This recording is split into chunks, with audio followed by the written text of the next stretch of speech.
This is Rob Tebbutt for Boxing Social in association with Pursue Fitness Sportswear. Delighted to be joined here today by the source, Lawrence Okolie, down here at McGuigan's gym in Wandsworth. How you doing, Lawrence? I'm good, thank you. How are you?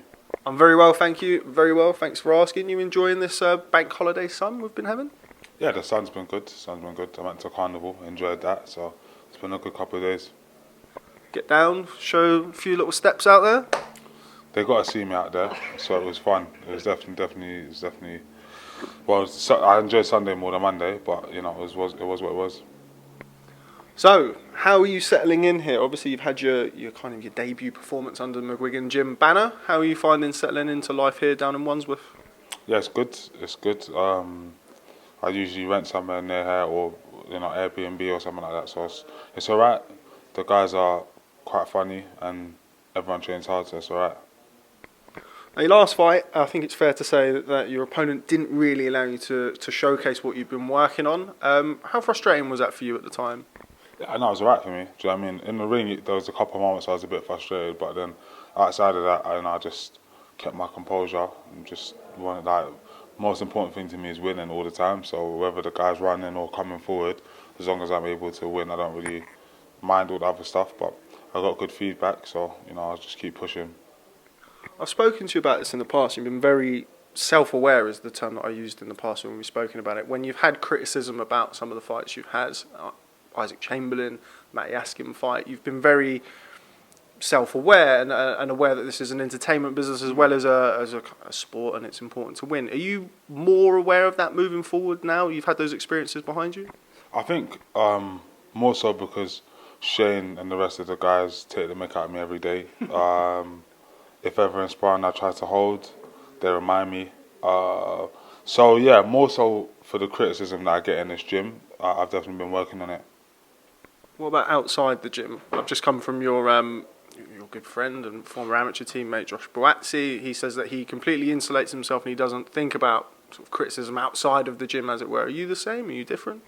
I'm not oblivious to it. Do you know what I mean? I just don't pay no mind to it. I mean, I think I've got a fair share of criticism, and I still keep doing what I'm doing and keep winning and keep pushing myself. So it shows as a person I don't really take to it. Do you know what I mean? So it just is what it is. Have you made a conscious, I mean, you've mentioned the fact that inside the gym, have you made a conscious effort to kind of be a little bit more appealing? And on the flip side, when push comes to shove, would you take an ugly win over an attractive, kind of risky fight? You didn't say win or loss on that one, so... Well, I think obviously you would rather have an attractive win as opposed to... But when push comes to shove, is the win what's important at the end of the day? The win is always what's important, because if I have a great fight and I end up losing, I've lost, and you know what I mean. I've seen it happen to so many people rebuild and they're forgotten and stuff. So it's good to keep winning, but I don't want to put too much stock on that. But in terms of like my fights, I think that we'll see a lot more excitement moving forward with the people that I'm fighting. Do you get where I'm coming from? So the guy I'm boxing next, for example, he seems like a come forward kind of counter puncher. Fancies himself and stuff. So I'm going to be forced to fight. Do you know what I mean? When a lot of my fights is just so one-sided that I don't have to do anything outside of hit, smother, hit, smother. Where now I'm stepping up the levels. If you hit and try smother, they're finding an angle, they're working, they're just as strong as me. So I have to show other sides. I mean, I've been in big tournaments as an amateur. I've done stuff as a pro already, so I'm good at occasions and stuff like that. It's just about getting other people to match that energy so we can have some fun. You're slated, or you're heavily rumoured to be boxing for the European title next, obviously mandatory position for that. Do you have any update as to when that's going to happen? There's rumours flying about potentially October. Can you give us any update? Yeah, I mean, I'm definitely 100% boxing for the European title next, God, as long as no one gets injured, as long as you don't get injured. So yeah, that's definitely happening, and it should be happening in October or early November.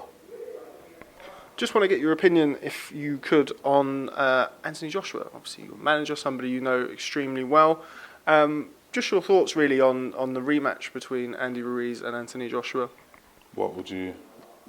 Just a very generic question to start with. I was aware, as I said, that was quite generic. Rematch has been scheduled for Saudi Arabia. Do you think that benefits Anthony Joshua? Do you think that benefits Andy Ruiz? What do you think? You won't know until we get there. But I think Dubai's closer to us than it is to America, so hopefully that plays in the favour of AJ. Other than that, I believe AJ is going to win. I believe it's going to be quite a that dominant performance, because I think he's going to have to take it back to the amateurs and the Parker fights and that, where it's just completely clean outboxing, and he will land the shots because he obviously has enough power to hurt and drop Ruiz, so he just needs to keep his composure and keep doing that. Ruiz is obviously full of confidence, is going to watch that first fight and just believe that it's as easy as tuck up and work, but I'm sure he'll find it's not the same. What do you make of the criticism of Rob McCracken in the build-up? Well, not in the build-up, in the fallout from the first fight. I mean, you know Anthony Joshua as well as anybody. You have obviously an extensive history of working with Rob McCracken as well. What was your thoughts on that? I mean, whenever anything goes wrong, everyone just looks for whatever. It's his fault. It's that person's fault. I'll do a better job as a coach. He's right. It's just what works for the person. I mean, Rob McCracken's turned over many amateur champions, many professional champions. He's doing well with Ratsy. So it just kind of just is what it is. Obviously, styles of trainers make styles of fighters, and it works well because AJ is a really good athlete, Ratsy, etc. But yeah, I mean, as they said, they're going to add, not going to take away, so they're just going to add. Have you noticed a change at all in Anthony's demeanour heading into this rematch? Yeah, definitely, and I love it, 100%. I've definitely seen that. Hopefully he brings that same energy to the ring, which I'm sure he will. But it's just like, even when I see him sparring and stuff from before, he's quite just, alright guys. But I'm there, you have to smash them up, do you know what I mean? So I think he's changing his whole approach mentally as well. It's not like he still did very well, right, but I think it would be good to see a bit more grease from him. Fight this weekend. Sergey Kovalev versus Anthony Yarde. Spoke to you briefly about it off camera. Just your thoughts on that? Yeah, it was good. I felt like Yarde did very well. I was semi-shocked and not shocked. So I thought the fight would go a thing of where Kovalev was either his actual boxing, fundamentals of jab, step back, 1, 2, 3, would either bamboozle Yarde, or Yarde would just blast it. Yarde would just go out, lands in the camp and get him out of there. It was I thought it was quite competitive, even though most people were giving the rounds to Kovalev. I actually thought Yarde was doing well, making Kovalev have to work, and I thought he was looking fresher. Then he came out, I think the 7th round, landing good body shots. So I'm watching it thinking, there's a tide turning. The 8th round, everyone saw the 8th round. He went to work, but unfortunately, it's just the lack of experience, I guess, at going the rounds and stuff like that. And it was a roll of the dice. It was a gamble, and it almost paid off. So that was unlucky. And then he just showed lots of heart and determination to kind of carry on. I feel like he's gained from that fight, not just in terms of experience, but in terms of profile, in terms of everything. I feel like it's one of them ones.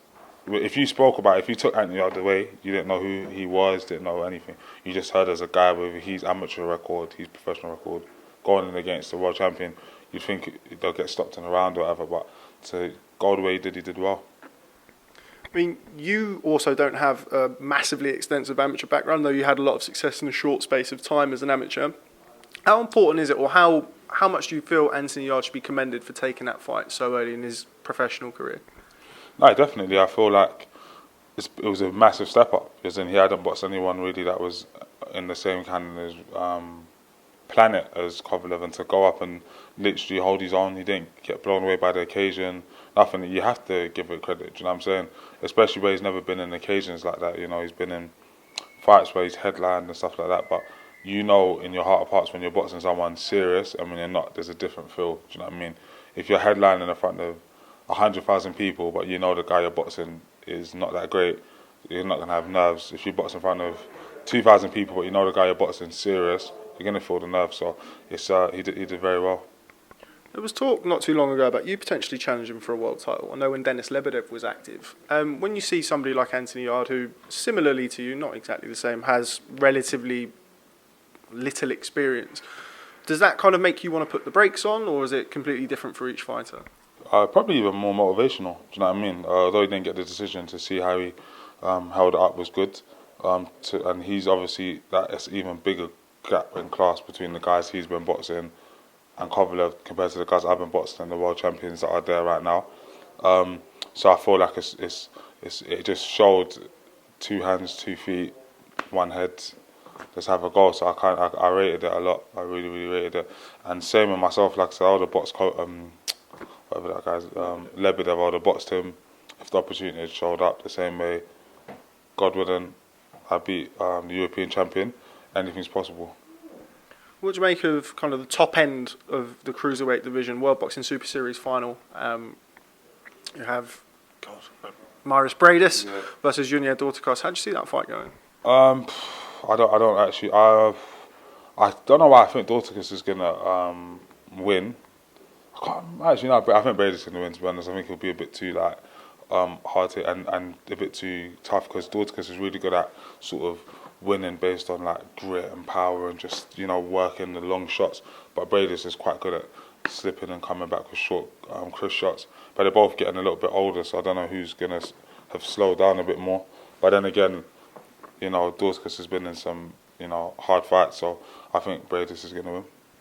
When you see the World Boxing Super Series in the cruiserweight division again for a second year, do you kind of look at that as potential for you to pick up a vacant belt, which is what kind of the plan was going to be post season 1, really, with you fighting Lebedev? Do you look at that and think, okay, well, whoever wins that can't hold on to all of those belts, maybe I can pick up a title afterwards? 100%. I just feel like, God willing, training willing, I'm able to beat this next guy. I'm European champion, probably ranked in the top 6 or so in the world.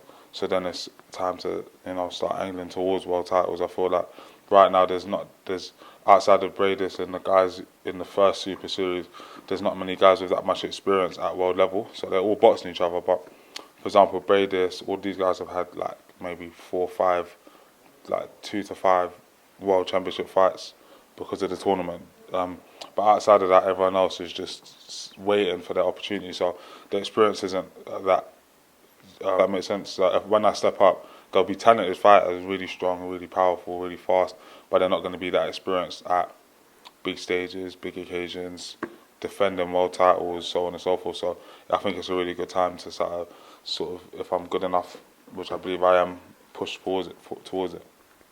Now, not getting too far ahead of ourselves, but when I spoke to Shane when he first took you on, he said that he feels the best of you will be seen at heavyweight. Why do you think he said that? I feel like obviously he's seen me spar some heavyweight, so he sees what goes on.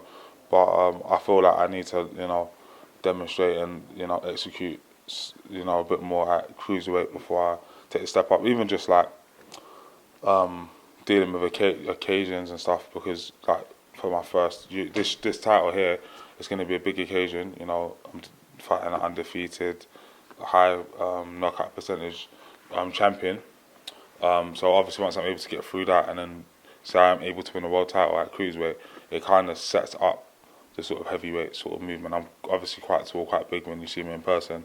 So, yeah. How difficult is it to make the weight? It depends, you know what I mean, what's going on in my life. If my life's going smooth, it's very easy. If my life's going hard, it's very easy. So, you know what I'm saying, it is what it is. Now, like, it's all right. It's just like, I couldn't make the weight with a week's notice or 2 weeks' notice, but I definitely make the weight comfortably because I train hard, and when I'm in camp I eat right. Do you know what I mean? Outside of camp I enjoy sweets, I enjoy milkshakes where possible, I enjoy pizza. God, what else? I enjoy chocolates, late night eating, comfort eating when I'm going through stress. Donuts, white bread bagels, Chinese foods, Thai foods. I really enjoy food, but when it gets into camp time, I start limiting it, start training 3 times a day or whatever, so the weight comes off quite easily, and then once I get to like 93, it's light work. I was really enjoying you list a lot of food. That was really nice. I really enjoyed that. You mentioned comfort eating, something I have a bit of experience in, as people can tell. Yeah, Eri knows. What sort of things stress you out? You seem very laid back every time I've spoken to you. What kind of things stress you out? I feel like, obviously family gets to everyone. That's a given. Women, wow. Wow.